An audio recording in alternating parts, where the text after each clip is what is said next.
Hey, here's my requisite shout out to Athletic Brewing, my favorite non-alcoholic beer out there. Not a paid plug, but I am a brand ambassador and I want to celebrate this amazing product. So if you head to athleticbrewing.com and use the promo code BrendanO20 at checkout, get a nice little discount on your first order.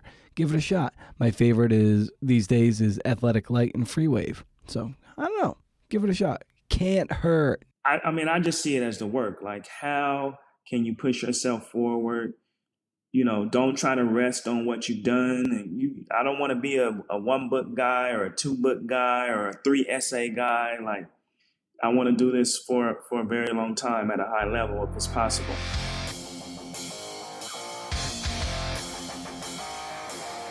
OACNF is a CNF pod, creative nonfiction podcast, a show where I speak to badass people about telling true stories. I'm Brendan O'Meara. Good for me. This pod has been a couple years in the making. We've got Pulitzer Prize winner Mitchell S. Jackson on the show today for episode 364. He won the big prize for his feature on the murder of Ahmaud Arbery, 12 Minutes in a Life, for Runner's World magazine. His first novel, The Residue Years, won a Whiting Award and the Ernest J. Gaines Prize for Literary Excellence, and was a finalist for the Center for Fiction, Flaherty Dunnan First Novel Prize, and many others. He's a regular contributor to Esquire magazine, the New York Times magazine, and his work of nonfiction, Survival Math, Notes on an All-American Family, was named the best book of the year in 2019 by 15 different publications, including NPR, the Paris Review, and BuzzFeed. He's also a professor at Arizona State University. Something that has always struck me about Mitchell's work is his uncompromising voice, a cadence, an incredible delivery, where you know you're in the hands of a true, auteur. In fact, he's the kind of writer where I'd read whatever he's writing just for him. Like, there are some voices out there where you would pay to hear them read the phone book, and similarly, I would pay for Mitchell to write the phone book. He's at Mitch S. Jackson on Twitter and Instagram, and you can learn more about him and his work at mitchellsjackson.com. He's a special dude. Awesome that we got to speak to him. We're dropping the royal we now on the show. Make sure you're headed over to brendanomeara.com for show notes and to sign up for the Rage Against the Algorithm newsletter. It's now on Substack. Just click the lightning bolt on my website or visit rageagainstthealgorithm.substack.com. Still first of the month, no spam, still can't beat it. And if you dig the show, consider sharing it with your networks so we can grow the pie and get this CNFing thing into the brains of other CNFers who need the juice. You can also leave a kind review on Apple Podcasts, so the wayward CNFer might just say, well, shit, I'll give that a shot. I mean, he's got Mitchell S. Jackson on the show. That's something. That says something. Also, show is free, but it sure as hell ain't cheap. So maybe consider heading to patreon.com/CNFpod and consider dropping a few bucks in the hat if you glean some value from what we churn and burn here at CNF Pod HQ. All right, you're gonna love this one as we delve into his writing for Esquire's profile did on Chris Rock, developing a voice, forging a voice, and leaving a legacy. So here we go. Let's get after it.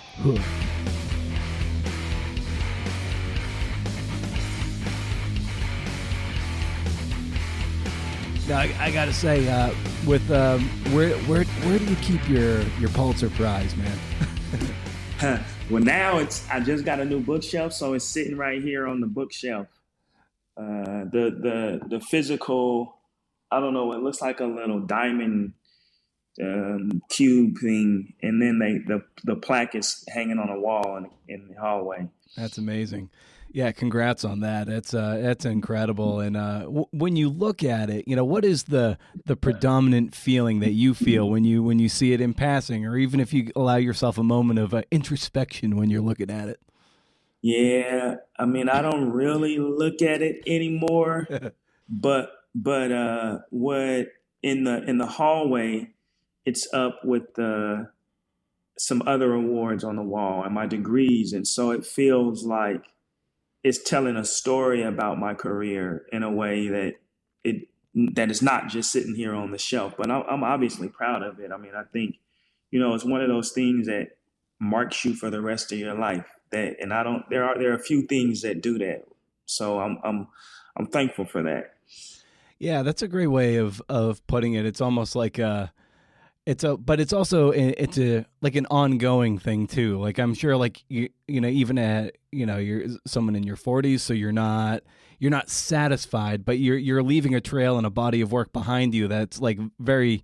I imagine that's very validating as you push yourself forward into your newer and future ambitions.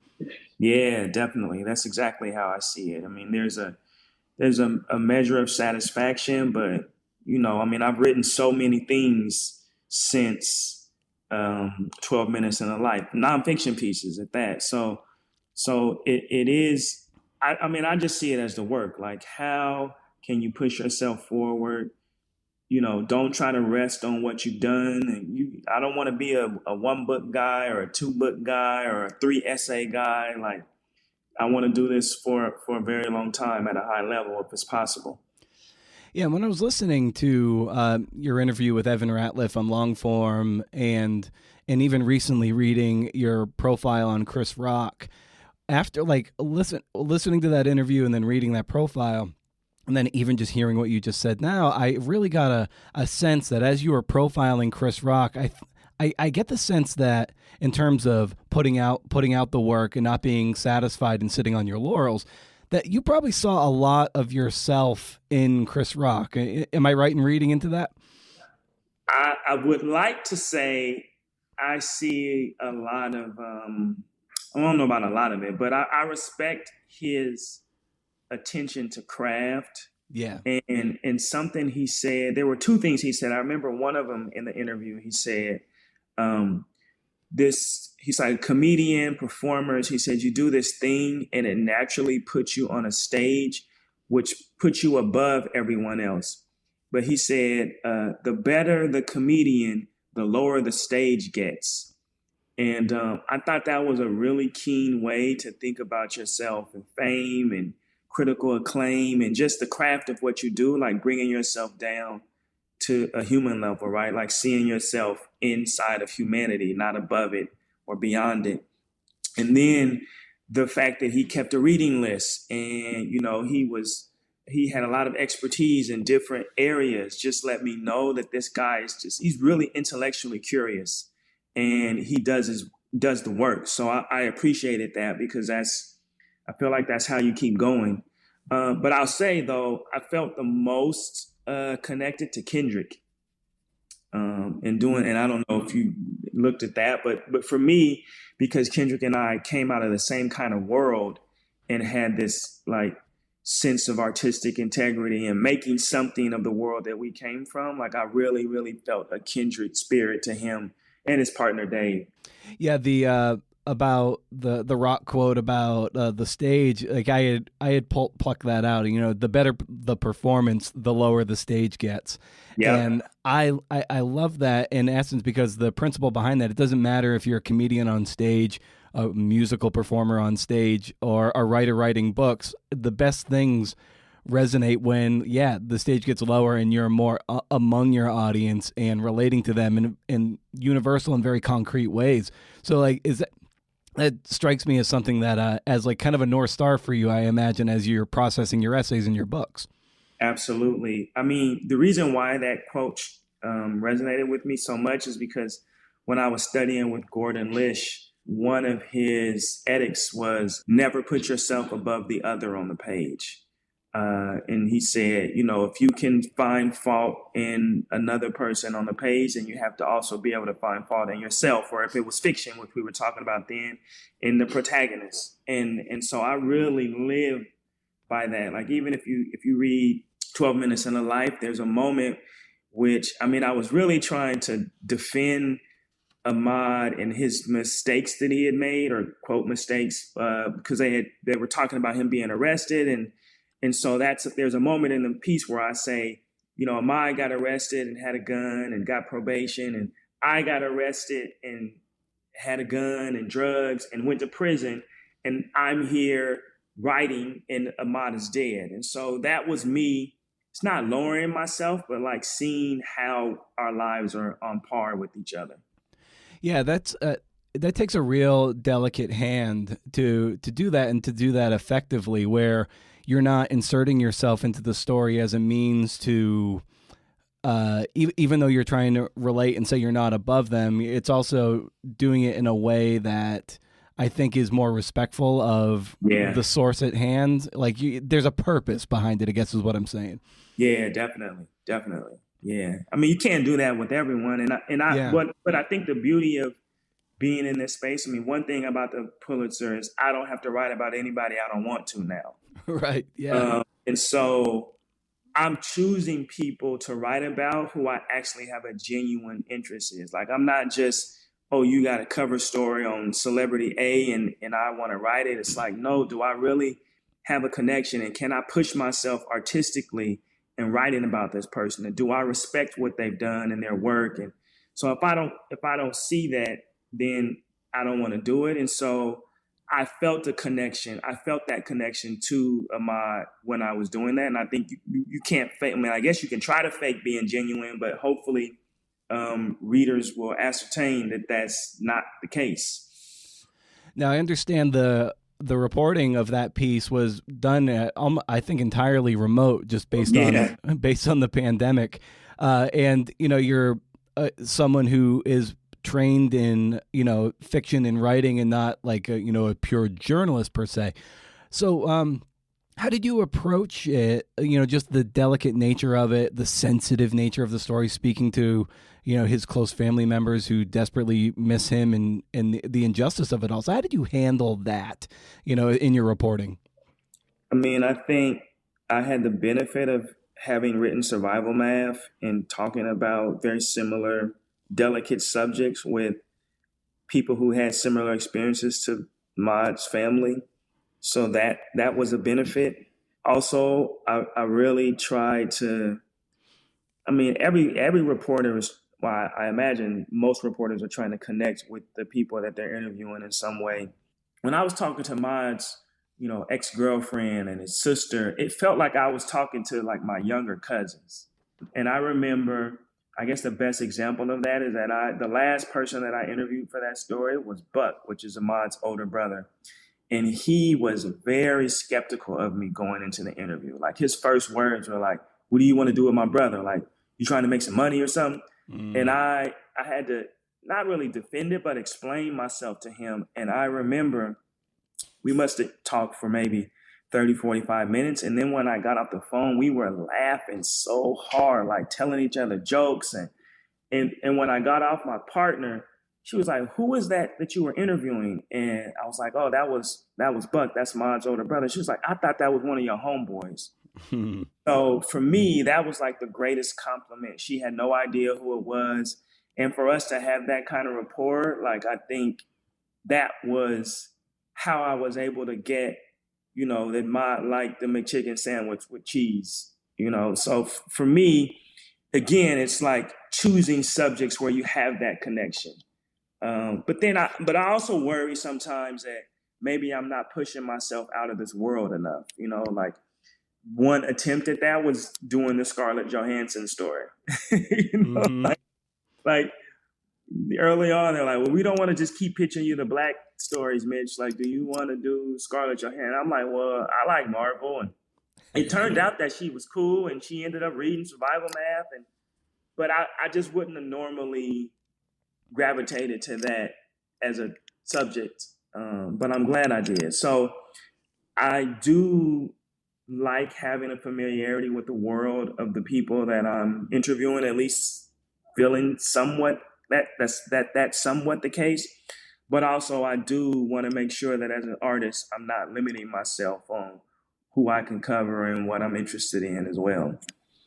I think that experience with Ahmaud's brother really underscores the ability to get face-to-face with people. And I know you weren't physically face-to-face, but it's like, and I've spoken about this with some people on the show of late, especially in a digital age where a lot of things are very detached and impersonal and faceless, be it through DMs or email, even a phone call, cold call.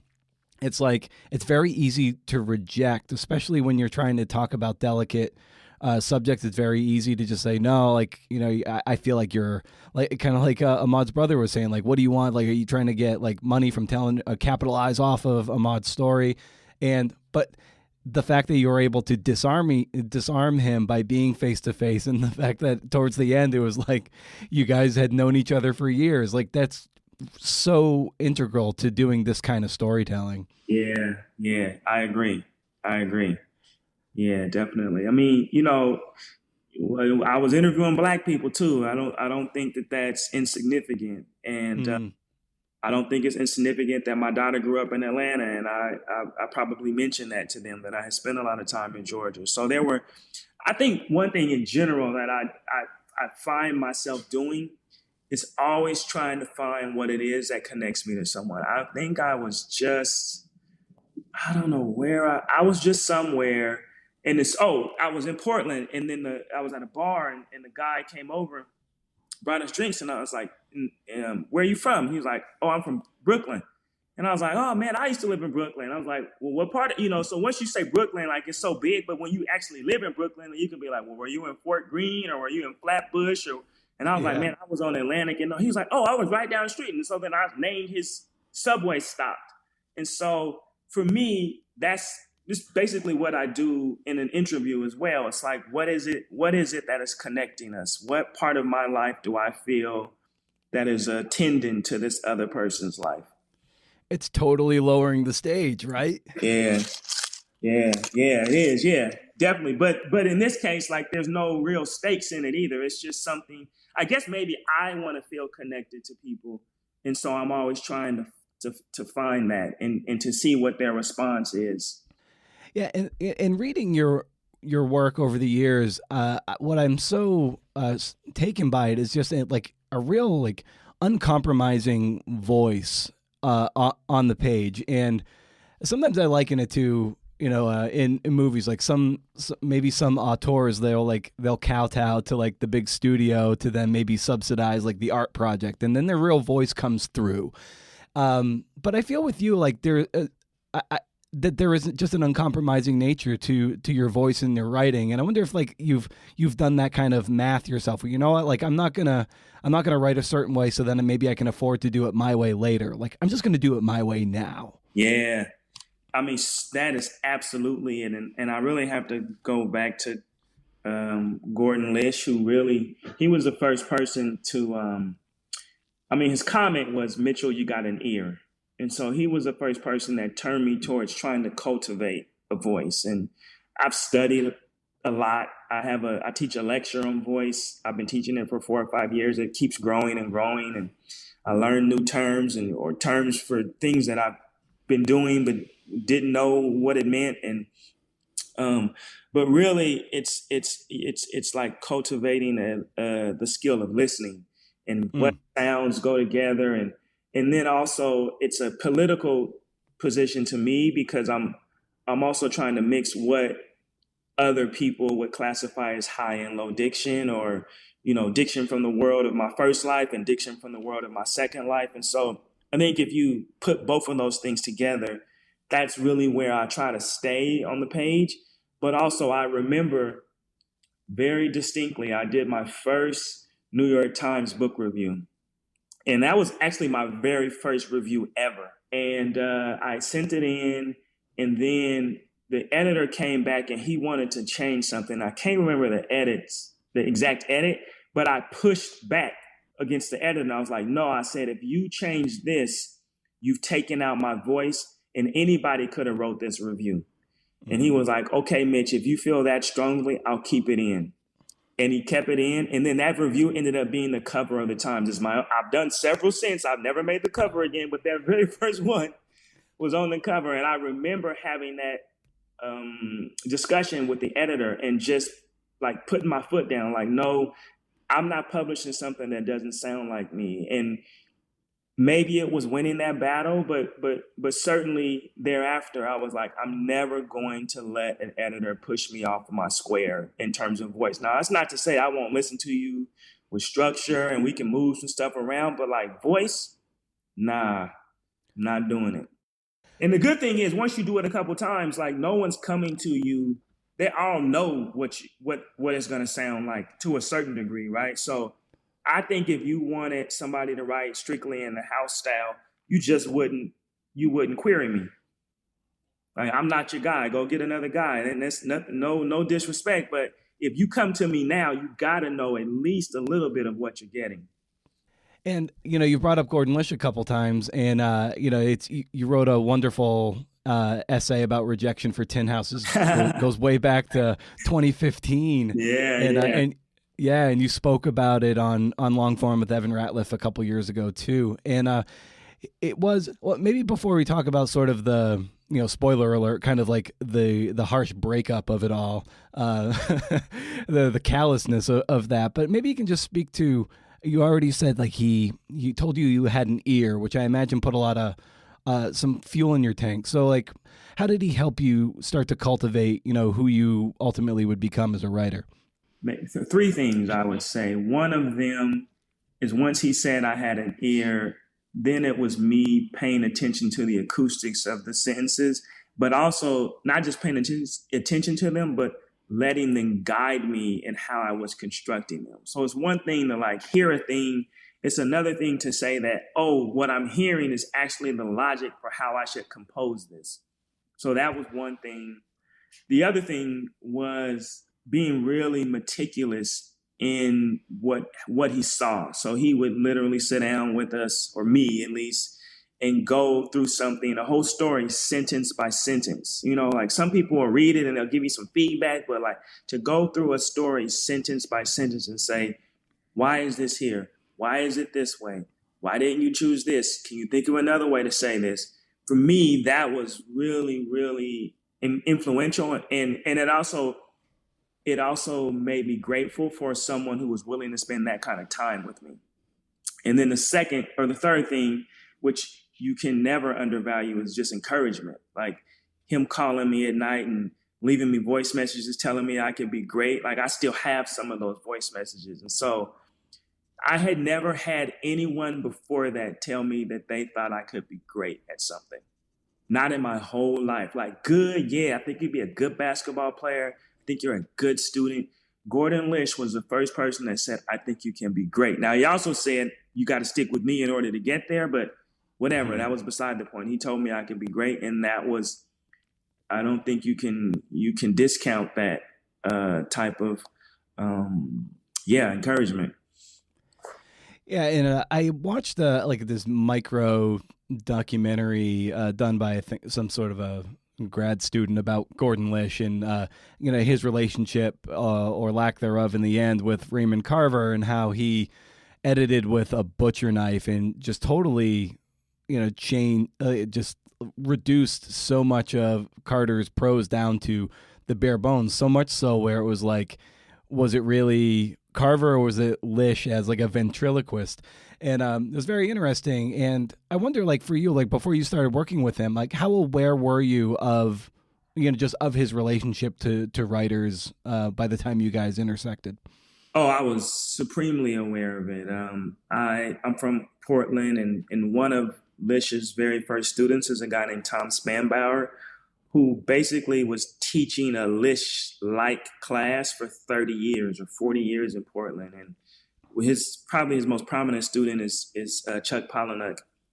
So he wrote Fight Club in that workshop, but then also Lydia Yuknovich is there, Margaret Malone. There's a lot of, basically any writer out of Portland at some point came through Tom Spanbauer's class. And so I was familiar with some of the philosophies of Lish before I ever met him. So I went to New York kind of knowing who he was, but he had retired, and I probably had been retired for like a decade while I was in New York. When he came back and I saw that the Center for Fiction was going to have a summer class with him, I started kind of revisiting, well, who were the writers that he worked with? And one particular thing that struck me was I couldn't find a writer of color that Lish had worked with really explicitly. And so I thought, man, like, what if I can take what he's given all of these other white writers essentially, and they weren't all white, but what if I could take what he'd given them and I could filter it through this experience and this kind of,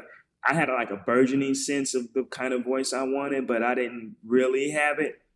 And so for me, that was the goal going in. Like, I'm going to take everything that he gave these other people, but I'm going to filter it through something that has never been filtered through before, and that's this kind of experience. And that burgeoning sense of voice, a lot of times that can take just years and years and years to forge. And for you, where did that assuredness come from, that you felt like you really locked into something wholly unique and wholly you?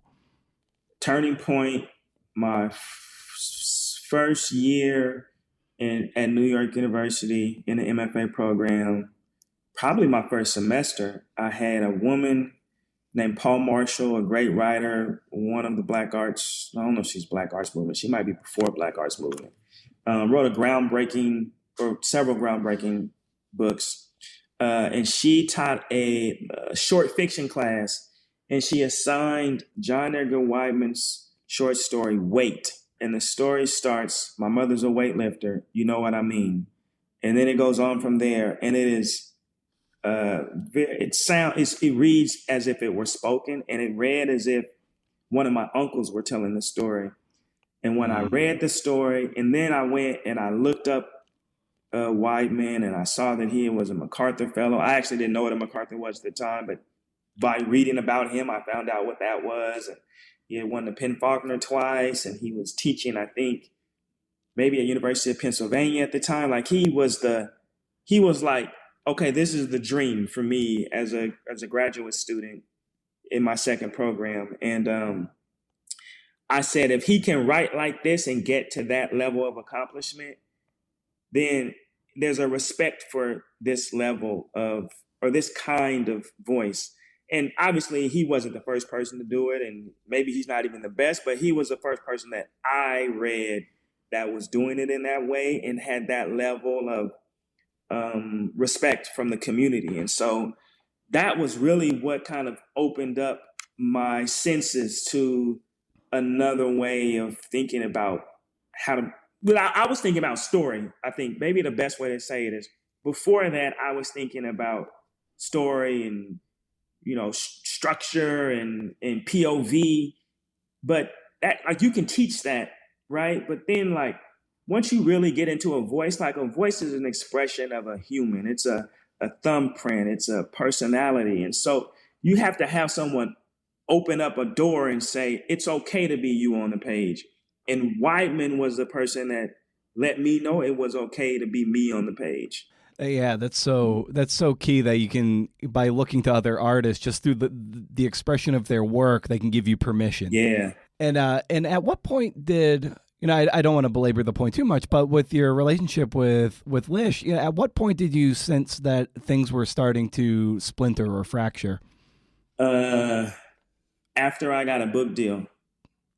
Would that have been for the Residue years? Residue years, yeah. He was the one that helped me get the agent. I mean, he called me and said, take your manuscript over to this woman's house and leave it with her doorman and tell her Lish sent you. So that's how I got an agent. I've since changed, but she was my initial agent. And after that, just he stopped returning phone calls. He was harder to get a hold of. He hung up on you. He started hanging up on me. So, I mean, it wasn't like I had to guess whether or not the relationship had soured. It was very, very obvious to me. But again, also, I had already read up on him, and I knew that this was a familiar storyline in terms of him and the way that he works with writers. And also because I met him through a workshop, and there were other people in that workshop that had relationships with him, and other people in that workshop who he had changed the nature of their relationship too. So I wasn't wholly alone. So yeah, I mean, I just took it as, this man has given me what he can give me, and now I'm on my own.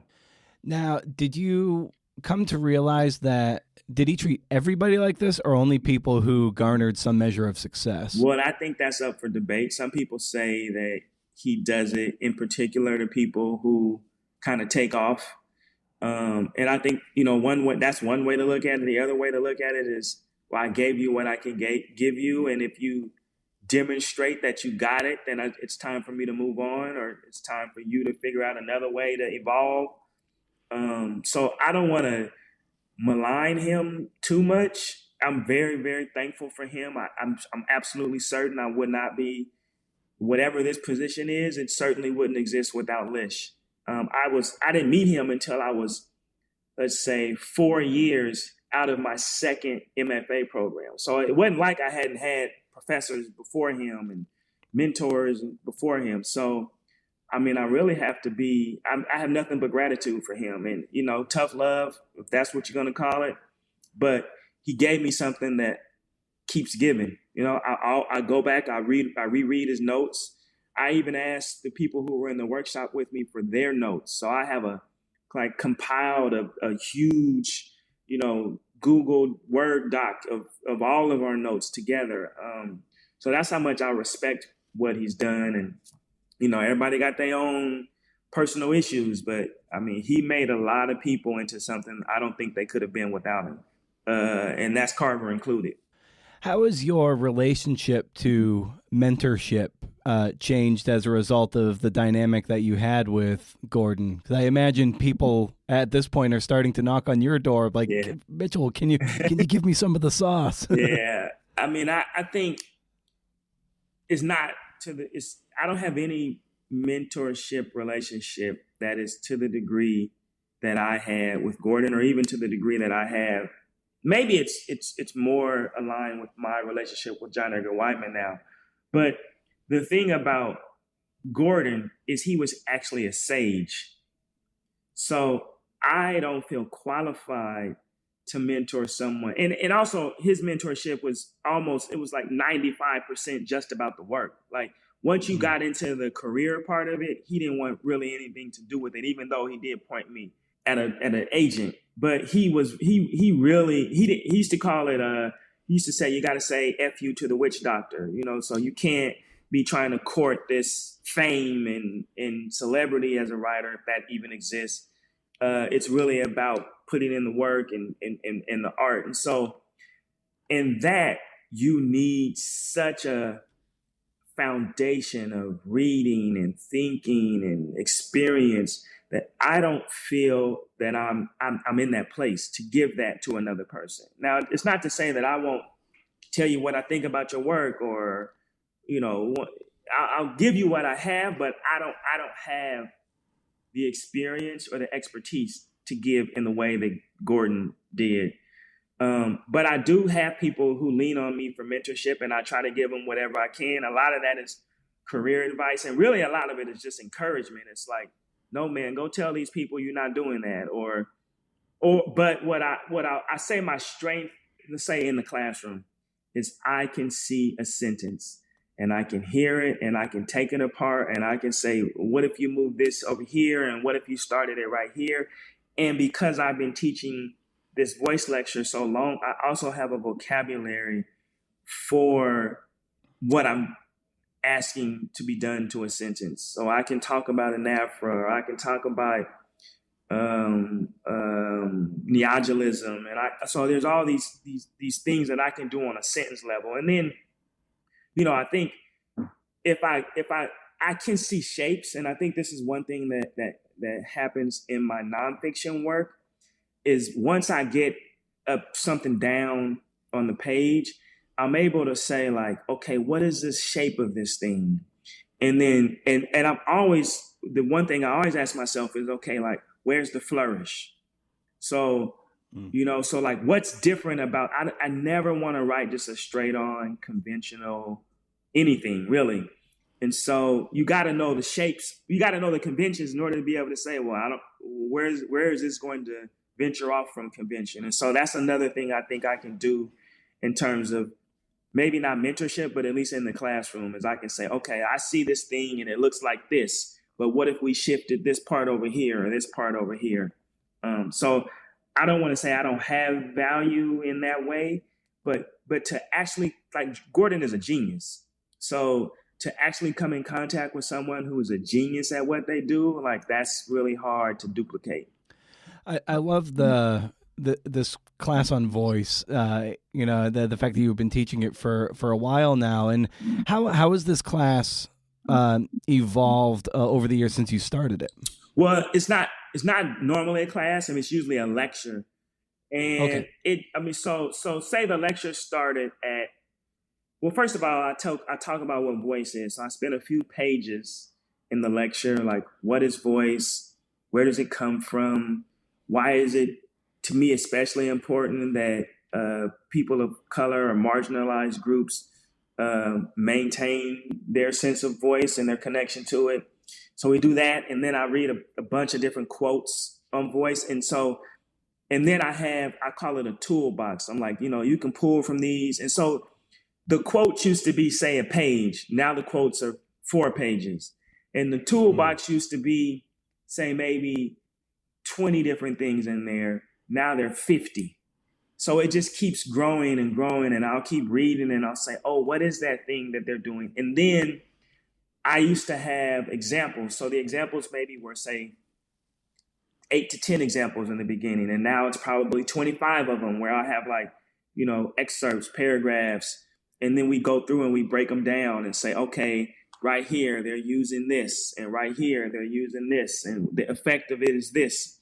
And so, once they have that toolkit, because, I can do a lot of things almost by accident on the page, but then it's harder to replicate if you don't know that you did it, or you don't have a name for it, or you don't understand the principle behind it. And so for me, it's like giving people a language and a perception of things that they might already be doing, but also things that they haven't yet thought about. And most of it is really just poetics, right? It's like you got to learn prose in the same way that a great poet knows form and knows all the little tricks inside of writing a good poem.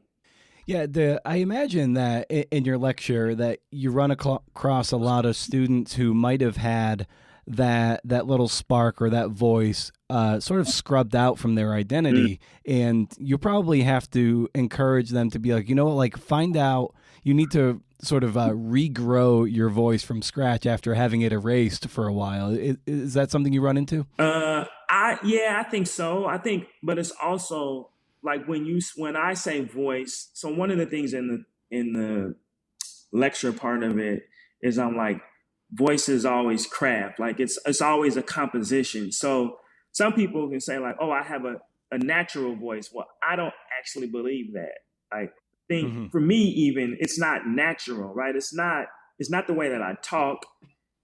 And it's not necessarily just the things that I've read. It's like picking and choosing what are these things. Like, I keep a long list on my phone of regular vocabulary, phrases, vernacular, and it's all separate, right? So like, one of the reasons I like going home is because I'm awash in, a lot of times, vernacular from my past. And I'll even willfully go and sit with people who I know are going to speak in this way, just because, oh, I forgot about that, or I forgot we used to say it that way, so I need that as much as I need to be reading Toni Morrison, for me. And so I think to push students away from this idea that you find a voice. No, you make a voice. And I think that's maybe the main thing, is like, no, you get all these tools and then you forge the voice that you want. And if it's working well, then it's also an expression of your personality, right? Like, you're a vibrant person, how does that play out on the page? Is that the sentence length? Is that the way that you're using analogy or metaphor or whatever it is? So I do think ultimately it has to feel natural, but I think it's also like, man, you really got to know piece by piece what it is that is making this thing. Yeah, and I understand that when you moved to New York, given that you felt that you had to essentially play a lot of catch up in terms of your reading, and you didn't have a TV, you're like you're gonna immerse yourself in a lot of books, and that's how a voice is cultivated Yeah. also, and learning form and learning what you can do, what you can't. Not what you can't do, but you're just like you learn the conventions of whatever it is you might be Yeah. tackling. So is that something too that you impress upon people, that as you were just saying a moment ago, that a voice is made? It's like, what you got to really do, guys. You gotta be obsessed with reading, and you got to read with intention. Yeah. I mean, I think most of the people that I encounter are more readers than I am. Like if Mhm. you spent money to be in an MFA program, it's very likely you're a lifelong reader. I think I was an anomaly that I Yeah. wasn't a lifelong reader. So you already have. Now you might be reading in genre, like you might have just grown up reading a bunch of suspense thrillers, but I think they have that. I I do think though it's different to learn to read as a writer. So, if you read romance, right? Like you're reading for plot mostly. You might be reading for some whatever character development they have, but I think that's and also I don't know how many romance writers are really, really pushing on sentences. So I feel Yeah. like you gotta, it's not just reading and reading and reading, it's like reading the right stuff. Also, when you said you got to know what you can do, I think you also do need to know that. Like I remember reading Jesus' Son, which, is a cult classic in MFA programs. And I could not in a zillion years come up with the metaphors and the leaps of imagination that Dennis Johnson came up with. Now, I don't know if that was drugs or post drugs or Mhm. what, like, I just couldn't do it. And so I also had to recognize I can't do that. Like I'll read someone else and I'm like, they just have a gift that I can't manifest. But also, I think you have to work at it long enough to know what your strengths are. And I forgot, Lish used to say that a lot. He was like, people always talk about work on your weaknesses. He said, you also got to keep track of your strengths.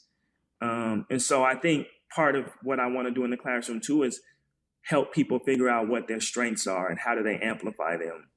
Yeah, that's a great point too. Is like, yeah, you do have strengths and weaknesses, and you don't want to necessarily level up all your weaknesses at the absence of focusing on your Yeah. strengths.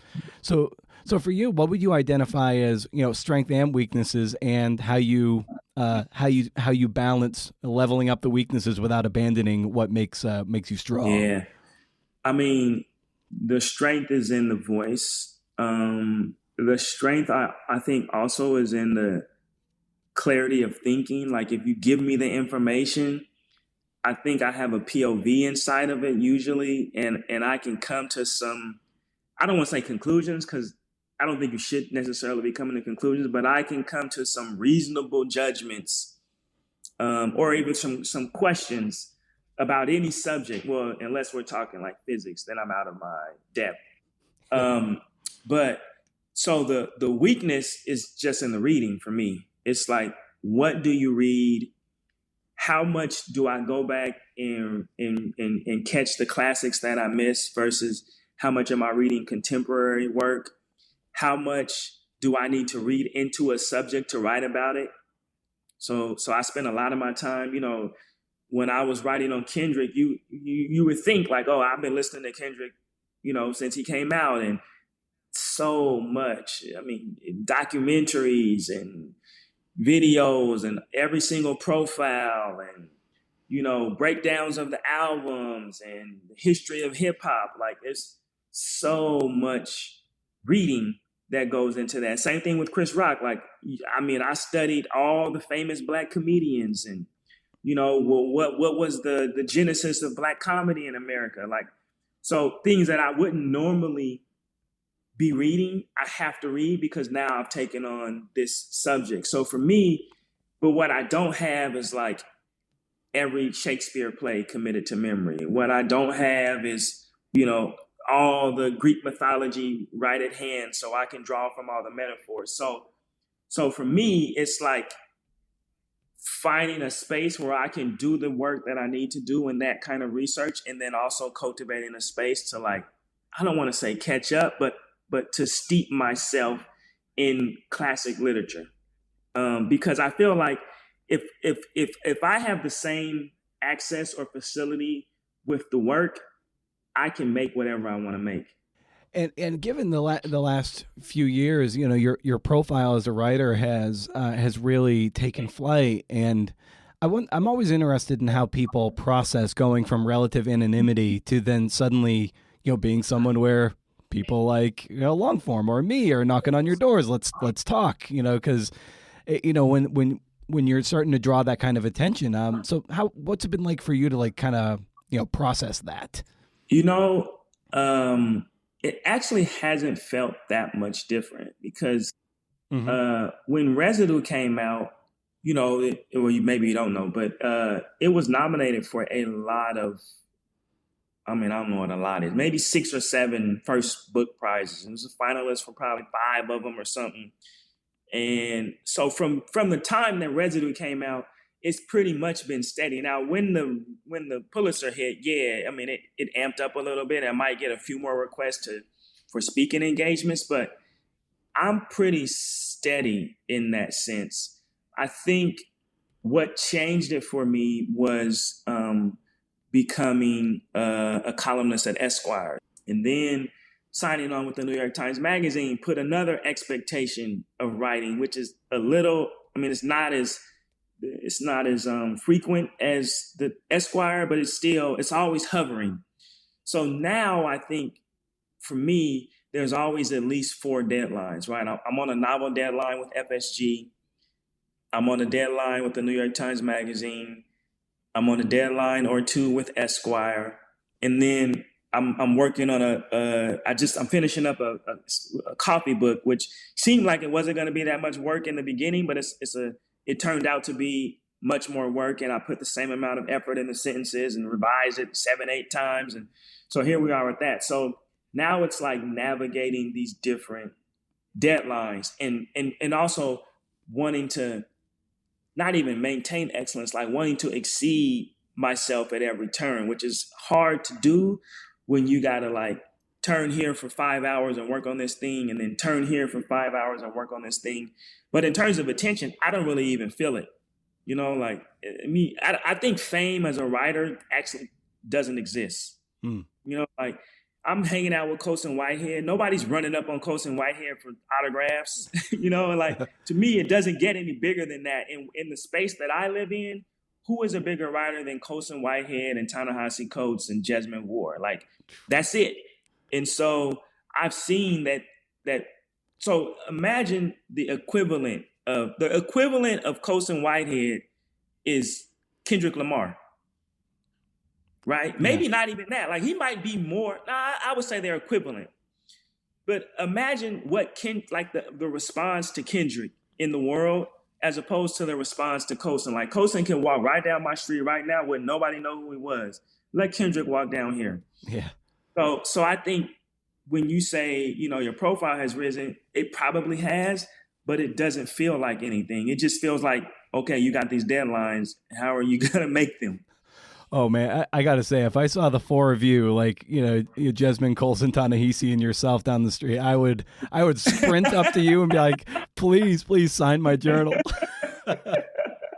Yeah, I mean, I would run up on them too, but I think it's also a gift, you know, like the gift that you can move through the world and make these things that are going to live forever, maybe, hopefully, or at least, you know, decades, and not really have to bother with fame. Going back to Chris Rock, I just have a couple more things for you, Mitchell, to be mindful of your time. Yeah. There was also a quote in there where he's saying, like, I'm just working. One day we're going to look and it's going to be like, oh, I did a lot of work. That's it. Mm-hmm. I did a lot of work. I'm just working, man. And Yep. that kind of gets back to the start of our conversation where like you're looking at the sort of the timeline of your awards and everything. And it's just like, yeah, that's the work, but I'm still going. And a lot of times when we do these kind of magazine stories, it's a lot of selection in what you put in there. And I imagine when you selected that quote to go in there, it's just like, yeah, I really feel that at its core. Yeah. Yeah, for sure. I mean, you know, I didn't necessarily know, like sometimes you go into one of those pieces and you have a thesis already. And in this case, I didn't. And so I had done the work and talked to all these people. And I was like, what is this about? I was talking to my editor. And he was like, man, this guy doesn't want to be forgotten. And I was like, yeah. And I think the question that I had asked to get that answer was like, where do you see yourself in the pantheon of Black comedians? Because earlier I asked him who was the greatest, and he said almost without hesitation that it was Dave Chappelle. And I thought, oh, that's really interesting that he can that quickly. And I didn't know if he was being deferential or he was, what he was doing. But at the end, it made sense, right? Like, I'm just going to do the work. He also said something in there. He was like, you can't be in the Hall of Fame and playing. And I was like, well, what, that again, like, yeah, put me in the Hall of Fame after I'm done playing, which is strange because right before I got on this call with you, I saw his special is coming out tomorrow. His Netflix special. I wonder for you if, like, you talk about him not wanting to be forgotten, and I've heard you talk about writing and legacy, and not caring about book sales, trying to be like, we don't necessarily attribute book sales to Baldwin, but we definitely attribute his thinking and the impact he has. And I wonder for you if an animating force for your writing going forward is just this kind of a need to leave a legacy, but also not be forgotten. Absolutely. It might be the biggest driving force now. It's like, but it's also like, well, how do you do that? I think you just got to keep making things that speak to the moment, that are artful. So in the here and now, I think, awards are great.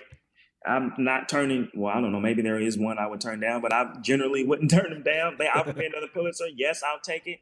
But also for me, it's, can you go into a room full of writers that you respect and they respect you? Because, like, you could be the guy who caught a couple of good juries and they gave you a couple things and you are laureled in a sense, but you don't have the respect of the people that really know what it is to do this thing and have made this. So if I can go into a room with Jasmine and Ta-Nehisi and Colson and Terrence Hayes and Avan Jordan and, Weideman too. Nambali and Weidman and all these writers who I respect. And then they say, oh, he deserves to be here. Like, I've read his work and I appreciate it. For me, that's the ultimate measure of where you are in the here and now. And then in your intellectual capabilities and hope that they resonate with people. Because you can also make some stuff that, was the best that you could do. And it just, for whatever reason, people missed it. Or, it didn't, there was something else happening especially in nonfiction, there was something else happening in the news that week and it just didn't resonate the way they were supposed to. So I know there's some of that too, but I hope at the end of all of this, when you put it all together, that it's going to look like this guy really cared about language. He really cared about his people. He really cared about pushing his art forward. Well, that's amazing. Well, Mitchell, there's always one question I like to end these conversations with, and it's always to ask the guest a recommendation of some sort for the listeners, and that can be, anything from a cool podcast you're listening to a movie, to a brand of coffee. So it's always it's up to you what's exciting you these days, and I'd pose that to you. What might you recommend for people out there? Damn, what am I excited about recommending? Something that people wouldn't know about. I would say I'm really looking forward to Jesmyn Ward's next novel. Yeah. I have it downstairs, and I can't remember the damn title of it, but I think it's coming out maybe August. And so, to me, she's a measure of a person who cares about language, who's really skilled and also obviously very laureled, and also a good person too. Like I love hanging out with her. So I would say look out for Jesmyn's next novel. Golly, she's just operating on a different level from another planet, man. Yeah, Right? Oh yeah. my gosh. All she does is win National Book Awards too. Like, come Yeah, on. right. Yeah, should be up probably for another one this year or next. Yeah, this year too. Absolutely. Well, Mitchell, this was so great to get to talk to you about the arc of your writing to date and just how you go about it, which is just really inspiring and super insightful. So, just thanks so much for the time and and thanks so much for all the work you do. Okay, I appreciate you, man. Thank you. Hey, thanks for listening, CNFers, and thanks to Mitchell for coming on the show. Brilliant, right? The Jesmyn Ward book he referenced that's coming out in October 2023 is Let Us Descend. So you might as well just chalk that up to another National Book Award, because that's all Jesmyn Ward does. That's all she does, is win National Book Awards. Deservedly so. If you like this conversation as much as I did, and I did, consider sharing it and tagging me in the show at CNFPod on Twitter or at Creative Nonfiction Podcast on Instagram. The show will only grow because of you. As you know, I'm something of a nobody, so it's the validation of your endorsements that makes the needle move. There's so much content out there, so many old shows and always new shows, and this one will only survive the pod fade if you celebrate it, so long as it's worth celebrating. And also, there's patreon.com/CNFpod, and you could consider heading over there and put a few bucks in the tip jar every month. Show is free, but it sure as hell ain't cheap. I don't have much to say by way of a parting shot this week. I've been a bit unmoored of late. I feel very disconnected from the show here, kind of like it's on autopilot, like I'm going through the motions, and I think that's true to some extent because I'm preoccupied in other ways. You know, obviously I've been in the throes of book research and trying to track down people to talk to, which, as of right now, is not bearing much fruit, only panic. Next Friday, Metallica's new album, 72 Seasons, drops. I have pre-ordered my vinyl, but I'll listen to the record on a loop with my noise-canceling headphones on Spotify all day. I'm excited. A Metallica album is an event, and so I'm pretty stoked. So anyway, I might have something more to say next week about the morass that is a life trying to write words and books and sentences and paragraphs and try to make sense of it and talk to people who also are trying to make sense of writing words and books and paragraphs and sentences. So, do your thing, all right? Stay wild, CNFers. If you can do, interview. See ya.